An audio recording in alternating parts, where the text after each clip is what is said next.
"Quick, take a picture of me in the Ted Williams seat before other fans get here," Mike Walsh said to his cousin Kate Hopkins. Mike and Kate were at Boston's Fenway Park for the 5th game of the World Series. The Red Sox were playing the Chicago Cubs, and the Cubs were ahead 3-1. Boston needed to win that night's game, or their season would be over. Mike dropped down into one of the seats in Fenway Park's bleacher section. The seats all around them were green, but the one Mike sat in was bright red. Mike pulled out an old-fashioned straw hat and slipped it on. Then he balanced a baseball on its brim and looked at Kate. Mike made funny faces as Kate snapped pictures and giggled. "That's perfect," Kate said. "It looks just like the ball is hitting you in the head." "That's the idea," he said. He popped up from the red seat. "This is where Boston's great hitter Ted Williams hit the longest home run at Fenway. It went through a fan's hat." Mike swiped through the pictures on Kate's phone. "These are cool. I can post them on the website with the story I wrote about Ted Williams." Mike and Kate loved baseball and visiting baseball stadiums. Mike even ran a website for kids about baseball.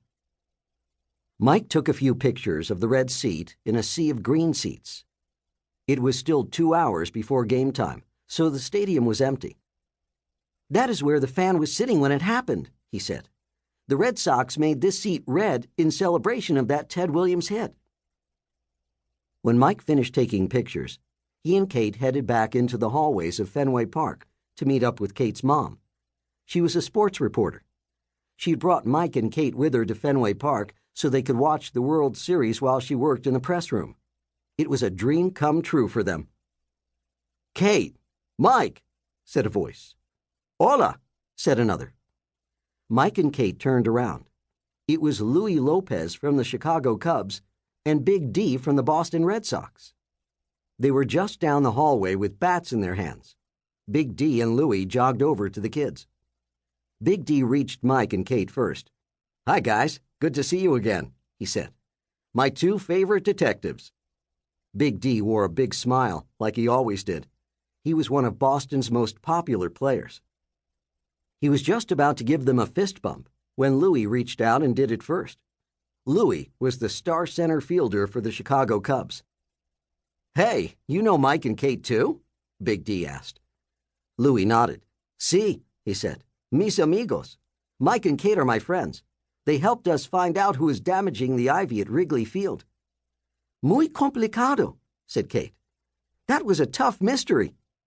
Kate was teaching herself Spanish. Her father was a scout for the Los Angeles Dodgers and worked with lots of players from other countries who spoke Spanish. "Mike and Kate are great at solving mysteries," Big D said. "They helped me find my stolen bat the last time they were at Fenway." "That's why I was hoping I'd run into them," Louis said. He looked at Mike and Kate. "I need your help. Someone's out to ruin the Cubs' chance to win the World Series."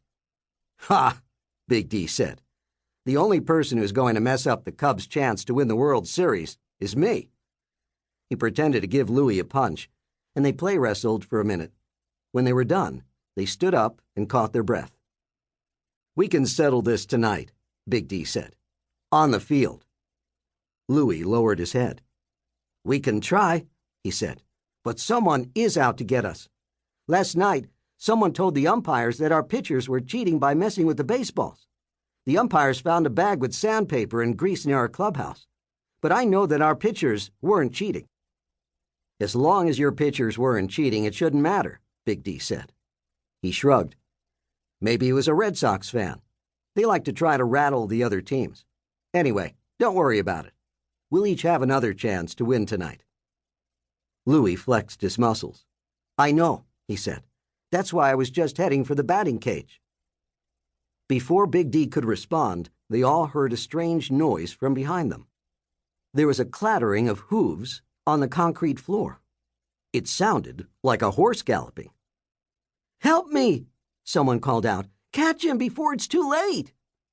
Everyone wheeled around. They spotted a woman in a yellow T-shirt. The shirt had a big picture of a billy goat on its front. And there, just a few feet away from her, was a billy goat with big curled horns and a flowing white beard. And it was charging right at them.